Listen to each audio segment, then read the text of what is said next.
৩২,০০০ সরকারি প্রাথমিক স্কুলে প্রধান শিক্ষক নিয়োগে বাধা নেই বলে রায় দিয়েছেন আপিল বিভাগ। বৃহস্পতিবার প্রধান শিক্ষক নিয়োগ সংক্রান্ত একটি মামলার বিষয়ে আপিল বিভাগ এ রায় প্রদান করেন। প্রধান বিচারপতির নেতৃত্বে 4 সদস্যের আপিল বেঞ্চ এ রায় দেন।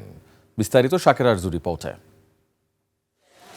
দেশের সরকারি প্রাথমিক বিদ্যালয়গুলোতে প্রধান শিক্ষক নিয়োগ আটকে ছিল 2013 সাল থেকে। দীর্ঘদিনের আইনি জটিলতা ও প্রশাসনিক অচলাবস্থার অবসান ঘটাতে 32,500 শিক্ষকের পদোন্নতি সংক্রান্ত এই মামলার শুনানি করতে উদ্যোগী হয় বিএনপি সরকার। বৃহস্পতিবার সেই মামলার রায় ঘোষণা করল আপিল বিভাগ। 2013 সাল থেকে প্রাথমিকের প্রধান শিক্ষকের নিয়োগে বাধা কাটিয়ে 32,000 শিক্ষকের পক্ষে রায় দেয় আপিল বিভাগ। রায়ের পরে অ্যাটর্নি জেনারেল বলেন, এই রায় শিক্ষা ব্যবস্থায় শৃঙ্খলা ফেরাবে, প্রাথমিক শিক্ষা কার্যক্রমে ইতিবাচক প্রভাব ফেলবে।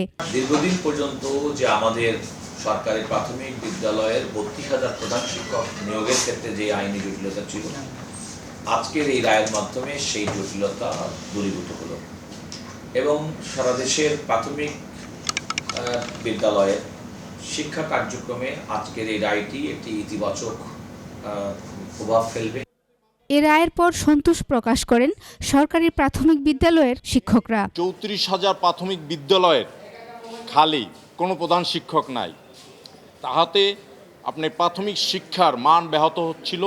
এইটা আশা করি আগামীকাল থেকেই যদি কর্তৃপক্ষ এই পদোন্নতির কার্যক্রম শুরু করে তাহলে লেখাপড়ার মান বাড়বে। আজকের এই 73 মামলার রায়ের প্রেক্ষিতে এখন চলতি দায়িত্বপ্রাপ্ত প্রধান শিক্ষক এবং সিনিয়র সহকারী শিক্ষকদের মধ্য থেকে প্রধান শিক্ষক পদে পদোন্নতি দিতে আর কোনো বাধা নেই। কর্তৃক যারা নিয়োজিত আছে তারা এখন প্রধান শিক্ষক হিসেবে নিয়োগপ্রাপ্ত হবেন, তাদের চাকরি ওইভাবে রেগুলারাইজ হবে। বর্তমানে শিক্ষা মন্ত্রণালয়ের বিরুদ্ধে আরও প্রায় 13,500 মামলা বিচারাধীন রয়েছে। রাষ্ট্রের প্রধান আইন কর্মকর্তা বললেন, এসবেরও দ্রুত শুনানির উদ্যোগ নেওয়া হবে।